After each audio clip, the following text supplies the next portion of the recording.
Hello students, welcome to my YouTube channel Nikhil PT tips and tricks. आज की इस video में हम आपको बताने वाले हैं कि पीटी मॉड्यूल्स के जो सारे मॉड्यूल्स हैं आपस में कैसे इंटरलिंक्ड हैं और कैसे मार्क्स गेन कर सकते हो आप अगर आपका टारगेट 6 ईच है, 7 ईच है या 8 ईच है।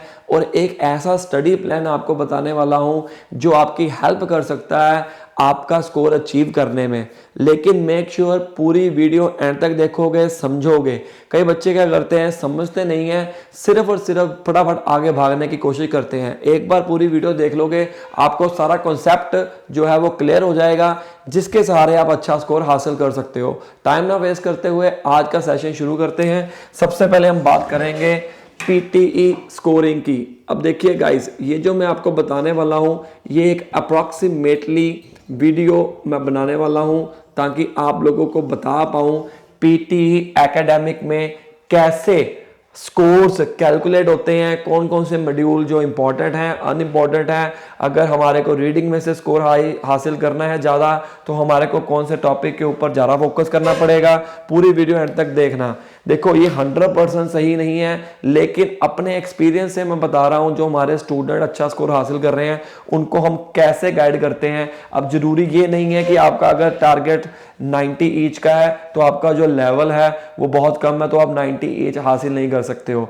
और ये भी हो सकता है कि आपका लेवल 6 ईच का हो ही ना, उससे भी कम हो, लेकिन आपको 6 ईच की रिक्वायरमेंट है पर 1-2 नंबरों से रह रहे हो, तो हम डिस्कशन करने वाले हैं। देखो, स्पीकिंग के अंदर मैं एब्रीवेशंस का इस्तेमाल करूंगा। अगर स्पीकिंग की बात करें, स्पीकिंग के अंदर हमारे पास 5 सब मॉड्यूल्स होते हैं। वो कौन कौन से हैं? फर्स्ट है read aloud, repeat sentences, describe an image, read a lecture, answer short question. ये हमारा पीटी स्पीकिंग का टॉपिक आ गया। अब इसके चलते नेक्स्ट जो टॉपिक आता है वो है राइटिंग। जैसे रियल एग्जाम में आता है हमारे मॉड्यूल्स में उसी सीक्वेंस में लिख रहा हूं। ये जो सब मॉड्यूल्स हैं ये कभी पहले आ सकते हैं, कभी बाद में आ सकते हैं, हालांकि स्पीकिंग में फिक्स ही रहते हैं। राइटिंग के अंदर हमारे पास 2 टॉपिक हैं, summarise written text and essay writing section. और उसी तरह रीडिंग की अगर हम बात करें, जिसको बहुत मुश्किल सेक्शन माना जाता है, वो है हमारा उसके अंदर multiple choice, multiple answer, multiple choice single answer, reorder paragraphs and filling the blanks. 2 तरह के होते हैं, रीडिंग वाले, और नेक्स्ट आता है filling the blanks, reading and writing. Last topic that is your listening section. Listening के अंदर हमारे पास बहुत ज़्यादा सेक्शन होते हैं। सबसे ज़्यादा लिसनिंग के अंदर सब मॉड्यूल्स हैं। First is summarise spoken text, next is multiple choice multiple answer, multiple choice single answer, select missing word and highlight correct summary. इन चारों को मैं इकट्ठा क्यों लिख रहा हूं या इन दोनों को इकट्ठा क्यों लिख रहा हूं वो मैं आपको आगे बताने वाला हूं, पूरी वीडियो एंड तक देखना। नेक्स्ट आता है हमारे पास filling the blanks, highlight incorrect word और राइट फ्रॉम डिक्टेशन। सबसे पहले हम ये समझते हैं कि कौन से मॉड्यूल किस किस में ज्यादा होते हैं स्कोर्स। ये जो सेक्शन है इसके अंदर स्पीकिंग के साथ साथ रीडिंग के स्कोर्स हैं, स्पीकिंग के साथ साथ listening, only speaking, speaking plus listening, speaking plus listening. Read aloud में रीडिंग के स्कोर्स हैं, स्पीकिंग में तो हो गई क्योंकि वो उसके अंदर मॉड्यूल है। रिपीट सेंटेंस में लिसनिंग के। इमेज जो ऐसा पार्ट है जिसके अंदर सिर्फ और सिर्फ हमारे पास स्कोर्स होते हैं स्पीकिंग के। नेक्स्ट इज लिसनिंग के स्कोर्स रिटन लेक्चर में भी है, आंसर शॉर्ट क्वेश्चन में है। समराइज रिटन टेक्स्ट की बात करें, राइटिंग प्लस रीडिंग और ऐसे राइटिंग के सिर्फ और सिर्फ इसके अंदर होते हैं राइटिंग के। अब इन सभी में से सिर्फ ये एक ऐसा सेक्शन है जिसके अंदर रीडिंग के साथ साथ राइटिंग के स्कोर्स होते हैं, बाकी सभी में सिर्फ और सिर्फ रीडिंग के स्कोर्स होते हैं। इसको मैं लिख देता हूं, रीडिंग ओनली। आपको ये सारा कुछ पता होना चाहिए क्योंकि अगर आप IELTS का एग्जाम देकर आए हो उसके अंदर ऐसा नहीं होता है। अगर राइटिंग के स्कोर्स हैं तो सिर्फ राइटिंग को ही कंट्रीब्यूट करते हैं, but if we will talk about PTE academic तो उसके जो सारे कॉम्बिनेशन है 1-2 मॉड्यूल में होता है। अब समराइज स्पोकन टेक्स्ट की बात करें, इसमें लिसनिंग प्लस राइटिंग के स्कोर्स होते हैं। Fill in the blanks listening plus writing, highlight incorrect word, listening plus reading, write from dictation, listening plus writing. और एक टॉपिक आता है हाईलाइट करेक्ट समरी, इसके अंदर लिसनिंग प्लस रीडिंग के स्कोर्स होते हैं गाइस। तो आपने देखा कि राइटिंग के अगर आपने स्कोर हासिल करने हैं तो हमें सिर्फ इन 2 टॉपिक्स के ऊपर ध्यान नहीं देना, बाकी सभी के ऊपर भी ध्यान देना है जिन जिन में राइटिंग के स्कोर्स एलोकेट होते हैं। बच्चे क्या करते हैं, अगर राइटिंग में स्कोर नहीं आता है, बजाय इसके कि ये समझें कि हमारे स्कोर्स किस टॉपिक में कम आ रहे हैं, वो क्या करते हैं, अपने ऐसे राइटिंग को चेंज करना शुरू कर देते हैं, टेम्पलेट चेंज करना शुरू कर देते हैं। मतलब हमारा जो टॉपिक है, जो मेन मुद्दा है वो ये है कि हमने स्कोर कैसे हासिल करना है। क्या पता उस टेम्पलेट के सहारे आपके किसी फ्रेंड ने अच्छा स्कोर हासिल किया हो लेकिन आपका ना आता हो, हैंस हमारे को ये पता लग गया कि गलती हमारी है, बच्चे मानते नहीं हैं। इसीलिए हम अपनी कोचिंग में बच्चों को यही बताते हैं कि भाई तू पहले अपना टेम्पलेट दे फिर हमें बताएंगे। क्योंकि रीज़न क्या होता है, जब हमारे पास बच्चा आता है तब हमारे को वो कहता है कि सर मुझे तो ये टेम्पलेट याद है तो मैं नया कैसे करूं, तो हम उसी के टेम्पलेट में कुछ अपडेट कर देते हैं। अगर आप भी स्ट्रगल कर रहे हैं तो आपने सामने दिए गए नंबर के ऊपर कॉल कर सकते हैं, व्हाट्सअप कर सकते हैं, ताकि हम आपकी प्रॉब्लम को समझें। ये मत देखिए कि यार मेरा फ्रेंड ले रहा है, रिलेटिव ले रहा है तो मैं भी ले लूंगा, एक एक दो दो नंबरों से रह रहे हो, हमेशा यही उम्मीद लेके जा रहे हो, हमेशा स्कोर कम आ रहे हैं और कम होते जा रहे हैं, डीमोटिवेट होते जा रहे हो, तो रुक जाइए, समझो हर एक का अपना अपना लेवल होता है। अब हम बात करते हैं नंबर ऑफ क्वेश्चंस की।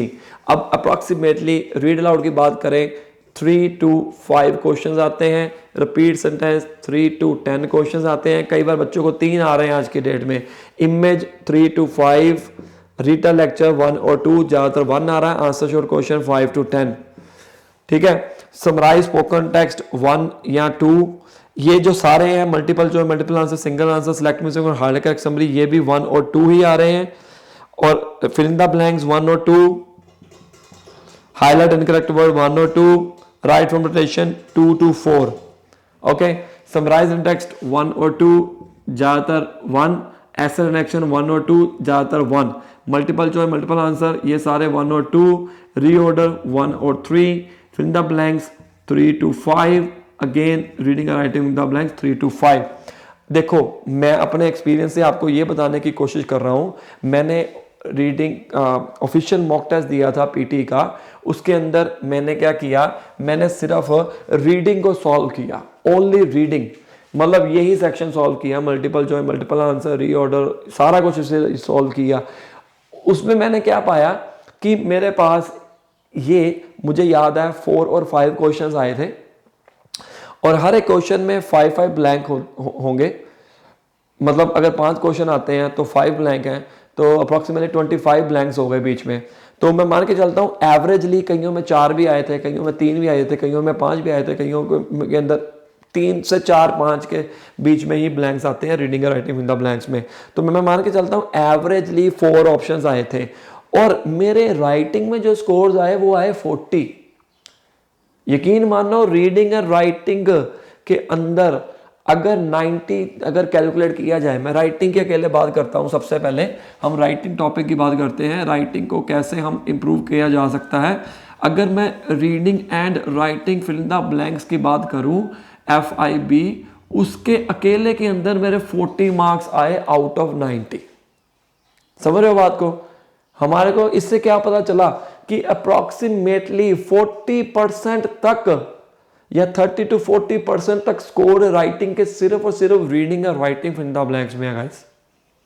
तो अगर आपने अच्छा स्कोर हासिल करना है, आप अपने टेम्पलेट को, अगर वो गलती नहीं है तो गलती कहां हो रही है, रीडिंग और राइटिंग इन द ब्लैंक्स में भी शायद आपकी गलती हो रही है, इसकी वजह से आपके राइटिंग के स्कोर्स नहीं बढ़ रहे हैं। अगला टॉपिक क्या आता है, फिलिंग द ब्लैंक्स, लिसनिंग के, राइट फ्रॉम डिक्टेशन लिसनिंग के, समराइज स्पोकन टेक्स्ट लिसनिंग का, समराइज रिटन टेक्स्ट ये राइटिंग का है, और ऐसे राइटिंग सेक्शन ये है हमारा राइटिंग का। तो गाइज ये हमारा एक तरह का सिनेरियो होता है राइटिंग का जो स्कोर्स है। राइटिंग में सबसे ज्यादा स्कोर जो किसमें हमें पाए गए, वो रीडिंग और राइटिंग इन द ब्लैंक्स में 40 स्कोर से पाए गए हैं, जिससे क्या पता चला हमारे को कि हमारे 40% तक जो स्कोर्स हैं वो 90 में से इसके अंदर है। फिलिंग द ब्लैंक्स लिसनिंग की अगर हम बात करें 1 और 2 क्वेश्चंस आते हैं गाइस, और 1 और 2 क्वेश्चंस में क्या होता है कि आप कैसे करोगे,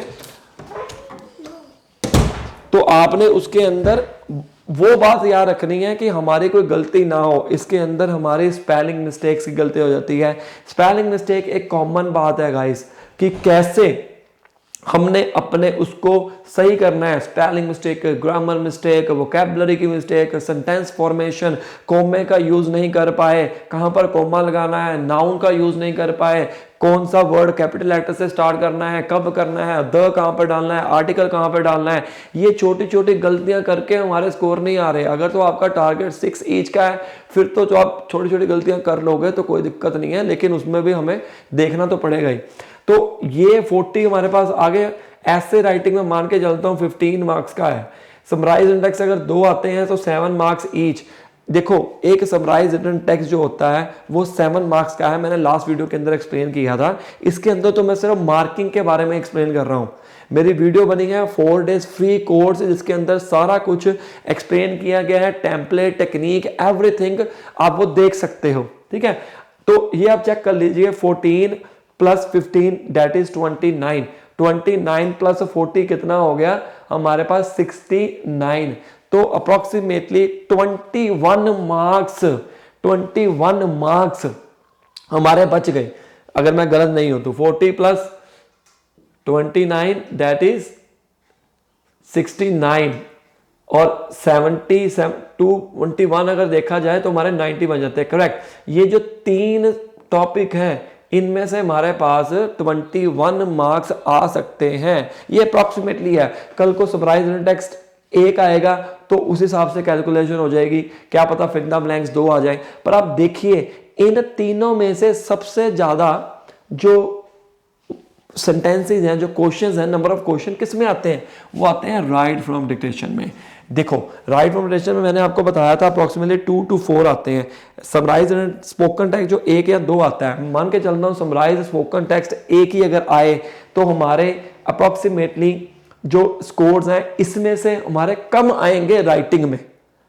ठीक है, राइट फ्रॉम डिक्टेशन तो 101% 3 या 4 आएगी, जिससे हमारे को यह पता चलता है कि सबसे ज्यादा स्कोर राइटिंग के 21 में से कम as per my experience 15 scores जो होंगे वो सिर्फ राइट फ्रॉम डिक्टेशन में होंगे गाइस।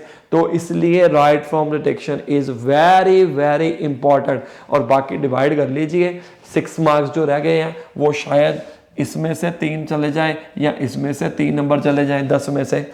बाकी अगर ये 15 का नहीं हुआ, अगर 13 का हुआ या 12 का हुआ, वो बात अलग है। मैं मान के चलता हूं इसका 15 ही होगा। अगर 3 सेंटेंसेज आते हैं या 4 सेंटेंसेज आते हैं तो कुछ मार्क्स हमारे को अप्रोक्सीमेटली मिलेंगे। मैं ये मानता हूं कि अगर राइट फ्रॉम डिक्टेशन में 4 सेंटेंसेस आए और उसका टोटल जो होगा नंबर ऑफ वर्ड्स का, जैसे 4 सेंटेंसेस का टोटल 30 वर्ड्स होता है, उसका हाफ जो होगा वो राइटिंग में जाएगा, ऐसा मेरा मानना है, ऐसा हमारा एक्सपीरियंस है। तो आप देख लीजिए गाइज, आपका जो टारगेट है 6 ईच का या 7 ईच का या जो भी आपका टारगेट है, आपको किस में ज्यादा फोकस करना है, आप उस हिसाब से आप कैलकुलेट कर सकते हो।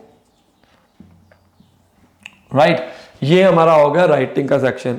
अब हम बात करते हैं स्पीकिंग की। स्पीकिंग के अंदर देखो गाइस, स्पीकिंग के अंदर हमारे पास जो स्कोर्स हैं वो सिर्फ और सिर्फ स्पीकिंग के ही होते हैं। मतलब हमारे पास जो बाकी मॉड्यूल्स हैं उनमें से स्पीकिंग के स्कोर्स नहीं आते हैं।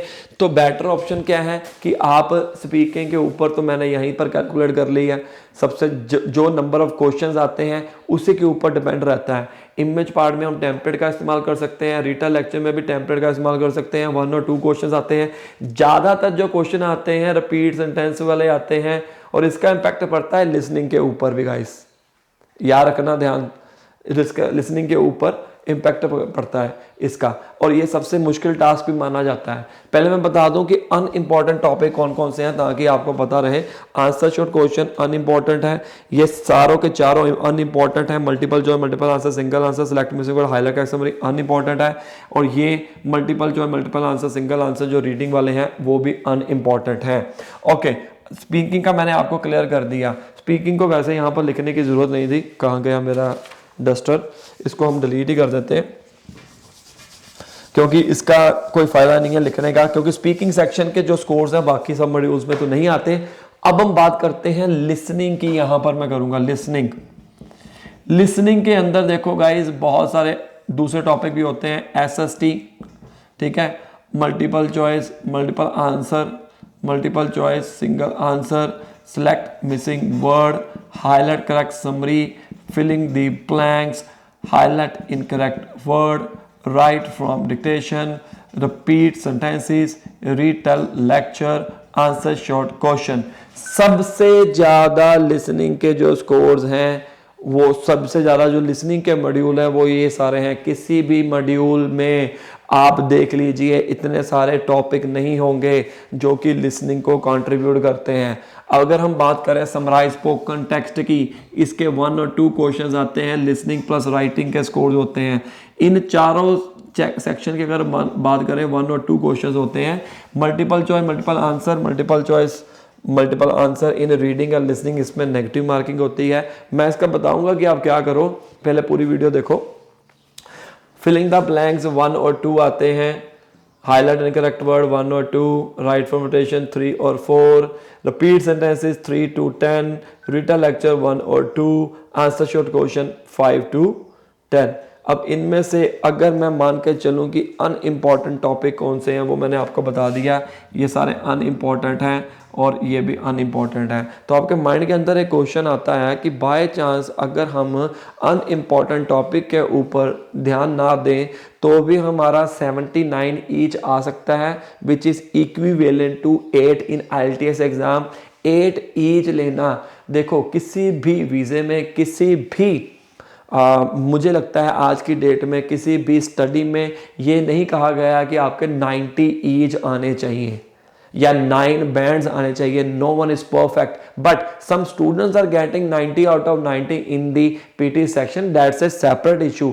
लोग ले सकते हैं, अच्छा स्कोर हासिल कर सकते हैं। तो लिसनिंग में स्कोर हासिल करना बहुत बड़ा हमारा अचीवमेंट होता है। Listening you can improve only by listening again and again. कोई तुक्का नहीं है। लिसनिंग को कैसे इंप्रूव कर सकते हो, सिंपल सी बात है, जितना सुनोगे उतना। कुछ टिप्स एंड ट्रिक्स भी होते हैं, वो मैंने अगली वीडियो में ऑलरेडी बनाए हुए हैं। देखो, filling the blanks, highlight incorrect word, right formation. अगर मान के चलते हैं एक फिलिंग द ब्लैंक्स 1 नंबर का होता है, तो इसके अंदर 2 क्वेश्चन अगर आते हैं तो एक क्वेश्चन के अंदर 4 ब्लैंक्स होंगे, तो टोटल कितने नंबर ऑफ ब्लैंक्स हो गए हमारे? 8। उसी तरह हाईलाइट इनकरेक्ट वर्ड में नेगेटिव मार्किंग होती है। तो अगर आपको नहीं पता चलता कि इसका आंसर वाकई में ये है, इनकरेक्ट है या नहीं है, तो आप वो तुक्का मत लगाना। राइट फॉर्मेटेशन अप्रॉक्सीमेटली हम लगा के चलते हैं 28 मार्क्स का। अगर आपको 4 सेंटेंस आ जाते हैं, मान लीजिए 7 वर्ड्स का, तो एक सेंटेंस होता ही होता है। 7 मल्टीप्लाई बाय 4 दैट इज 28। कईयों में 10 भी होते हैं, कईयों में 12 भी होते हैं, कईयों में 9 भी होते हैं। मैं मान के चलता हूँ 28, क्योंकि हमें एक लेना ही पड़ेगा अप्रॉक्सीमेशन, ताकि हम अपने कंक्लूजन के ऊपर पहुंच सकें। समराइज स्पोकन टेक्स्ट अगर 1 आता है तो 10 मार्क्स का, 2 आते हैं तो 20 मार्क्स के होते हैं। अब हम मान के चलते हैं इसका जो है वो 20 मार्क्स का है। 2 क्वेश्चंस आते हैं, मोस्टली एक ही आता है। अगर नहीं आता है तो आपको कहीं दूसरे जो टॉपिक हैं वो ज़्यादा आ सकते हैं। क्या पता जब यहाँ पर 2 आए तो रिपीट सेंटेंसेस हमारे कम आए, ऐसा भी हो सकता है। It depends.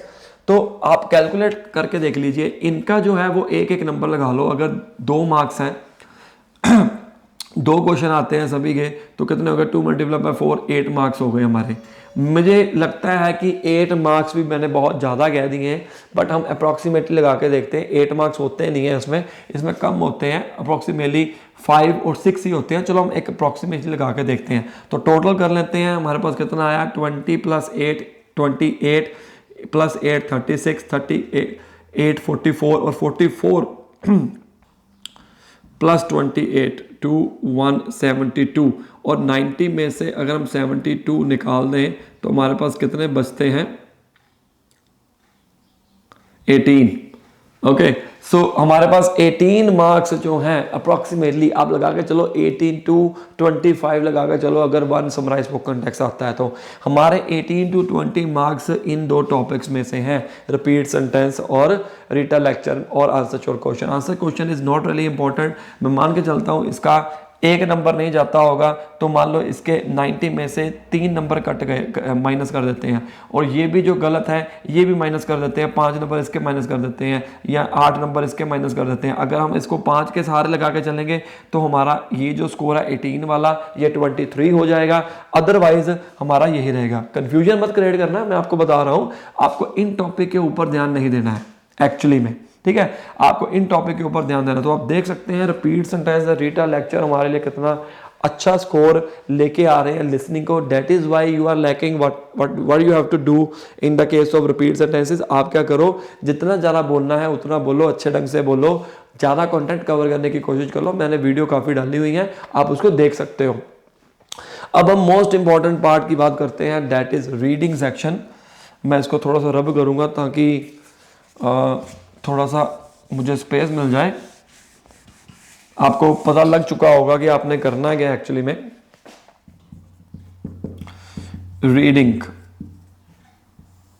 अब इसके अंदर मल्टीपल चॉइस, मल्टीपल आंसर मैंने लिखा हुआ वैसे रीडिंग को, इसी के ऊपर मैं एक्सप्लेन कर देता हूँ, लिखने की जरूरत नहीं है मुझे। ओके, अब हम बात क्या करते हैं, देखो भाई इसके अंदर multiple choice, multiple answer, single answer तो हमने करना ही नहीं है, ठीक है। ये रीऑर्डर पैराग्राफ अप्रॉक्सीमेटली 2 या 3 आते हैं, तो अगर मैं मान के चलता हूँ 2 या 3 आए हैं और एक क्वेश्चन के अंदर एवरेजली 4 ऑप्शंस आते हैं, दैट मीन्स एक क्वेश्चन 3 नंबर का होगा, क्योंकि पेयर जो बनेंगे 3 बनेंगे। अगर 3 क्वेश्चन आते हैं, 3 multiply by 3 that is 9 marks. और अगर फिल इन द ब्लैंक्स हमारे पास 5 क्वेश्चन आते हैं और एवरेजली 4 ऑप्शंस आते हैं सभी में, कईयों में 3 भी होंगे, कईयों में 4 भी होंगे। मैं मान के चलता हूँ एक तरह का कि हमारे पास 4 ऑप्शंस इसमें आए, 4 ऑप्शंस इसमें आए, कम भी हो सकते हैं लेकिन ज़्यादा भी हो सकते हैं। 4 multiply by 5 that is your जो स्कोर हो गया हमारा वो हो गया 40, ठीक है। 20 + 20 40 + 9 49, ये मैं अप्रॉक्सीमेटली लगा के चल रहा हूँ, ठीक है। और मल्टीपल जो है मल्टीपल आंसर इन दोनों का लगा लीजिए, 3 लगा लीजिए। 49 score + 3 that is 52। Around 49 to 52 score जो है वो हमारे किस में है, वो सिर्फ और सिर्फ हमारे रीडिंग सेक्शन में है। तो मतलब ये कहने क्या हुआ कि अगर हम 52 लगाकर भी चलें तो 38 स्कोर्स कहाँ से हम लेंगे रीडिंग के, वो हम कहाँ से लेंगे। एक टॉपिक आता है summarise written text, highlight incorrect word, highlight correct summary.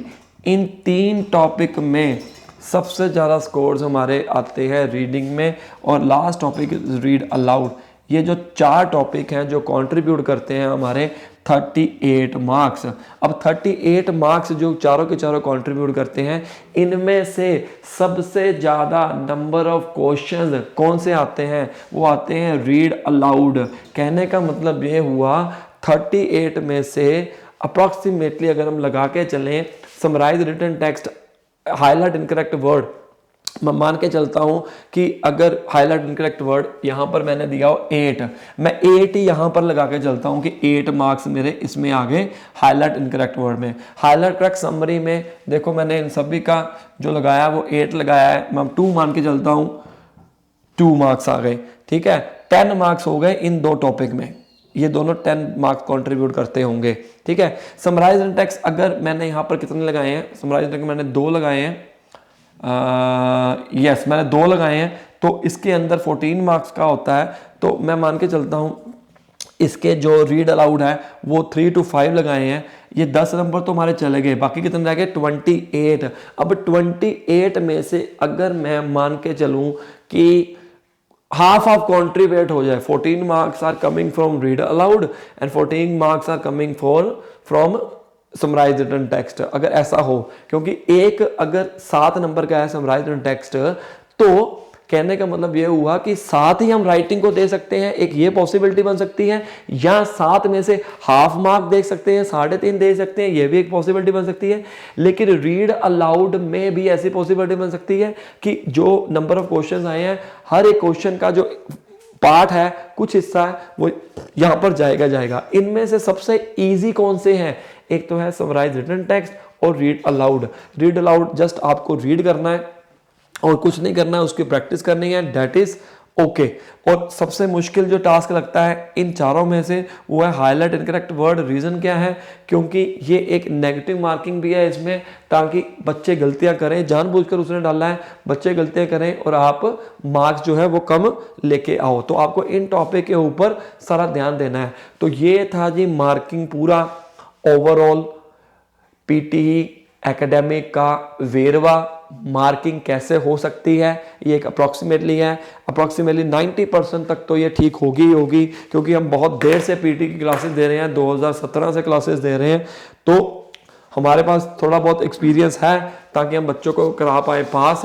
तो अब हम बात करते हैं किन किन टॉपिक को आपने ज़्यादा ध्यान देना है। देखो मैं इन शॉर्ट में लिखूंगा। कई बच्चे क्या करते हैं, जो टॉपिक नहीं आता है ना वो टॉपिक के ऊपर ज़्यादा ध्यान लेने लग जाते हैं। फॉर एग्जांपल रिपीट सेंटेंस की मैं बात करूं, रिपीट सेंटेंस में क्या है कि अगर आप नहीं सुन पाते तो पूरा दिन वहाँ पर लगा रहते हैं। इसकी क्या गारंटी है कि अगर आप रिपीट सेंटेंस आज करेंगे तो कल आपका रिपीट सेंटेंस इंप्रूव हो जाएगा? कोई गारंटी नहीं है। तो हमें क्या करना है, हमने हर एक टॉपिक को अपना ध्यान देना है, कंट्रीब्यूट करना है टाइम, चाहे वो इंप्रूवमेंट हो चाहे ना हो। जो इंप्रूव होता जाता है उसको टाइम कम देना शुरू करो या उसको अल्टरनेटिव डे में देना शुरू करो। लेट्स से जैसे कि राइटिंग, इसको याद करना है ऐसे राइटिंग को, बस उसको बार बार टाइप लिखने की जरूरत नहीं। अगर एक बार हो गया याद, दैट्स इट। दिन में एक करना है कर लो, अल्टरनेटिव डे में कर लो, कोई इशू नहीं है। स्पीकिंग डेली प्रैक्टिस हमें चाहिए, 1 आवर फॉर स्पीकिंग ओनली। अब 1 आवर को डिवाइड कर लो इन सभी सेक्शन में, रीड अलाउड, पीटरसन एंड डिस्क्राइबर में रीटा लेक्चर, 15 मिनट्स ईच बनते हैं। जैसे मान लो आपका इमेज पार्ट हो गया जी इम्प्रूव, तो आप जो 15 मिनट्स में से 10 मिनट जो है वो आप लगाओ इमेज पार्ट को, बट डिस्क्राइबर इमेज के जो 5 मिनट्स एक्स्ट्रा दिए वो उस टॉपिक के ऊपर लगाओ जिसमें आपको लगता है कि भाई मेरा जो कम है, वीक पॉइंट है। लिसनिंग को भी आपने 1 आवर लगाना है, 1 आवर से ज़्यादा भी लगा सकते हो क्योंकि इसके अंदर समराइज स्पोकन टेक्स्ट है, उसी को 10 मिनट लग जाते हैं। आप एक प्लान इस तरह से बनाओ कि भाई मुझे हर एक टॉपिक को कंट्रीब्यूट करना है। अगर आपके पास टाइम है, अगर आप कम समय में प्रिपेयर होना चाहते हो, सिर्फ वीडियोस देखकर या कोचिंग लेकर नहीं होता है, खुद भी सेल्फ प्रैक्टिस करनी पड़ती है, तब जाके स्कोर आता है। और रीडिंग सेक्शन देखो एक ऐसा सेक्शन है, वो एक तरह का गैस होता है, तुक्का होता है, जितनी मर्जी प्रैक्टिस कर लो आपके कई बार स्कोर्स कम आएंगे ही आएंगे। इसका क्या गारंटी है कि जब आप रीडिंग पूरा दिन करने लग जाओगे कल आपके सारे क्वेश्चन सही हो जाएंगे? ऐसा कोई गारंटी नहीं है। तो that is why I am telling you, आपको हर एक टॉपिक के अंदर कंट्रीब्यूट करने हैं स्कोर्स। ये जरूरी नहीं है कि मुझे एक टॉपिक नहीं आता है तो आप उसी के ऊपर सारा ध्यान दीजिए। तो ये सारा आपका स्टडी प्लान था, 1 आवर फॉर ईच मॉड्यूल। अगर आपके पास टाइम नहीं है तो आप 30 मिनट्स लगा सकते हो, लेकिन आपको ये जानना पड़ेगा कि कौन से टॉपिक के ऊपर आपको वीक लग रहा है और कौन सा आपका एनहेंस हो चुका हुआ है। So this is all about. I hope आपको वीडियो अच्छी लगी होगी और आपको पता लग चुका होगा कि मुझे कौन सा टारगेट करना है, किस टॉपिक के ऊपर ज़्यादा ध्यान देना है, 6 एज के लिए, 7 एज के लिए या 8 एज के लिए। सो अगर कोचिंग लेना चाहते हैं सामने दिए गए नंबर के ऊपर कॉल कर सकते हैं, व्हाट्सअप कर सकते हैं। अगर स्ट्रगल कर रहे हैं तो गाइस दोबारा एग्जाम ना दो, टाइम और पैसा वेस्ट होगा। All the best.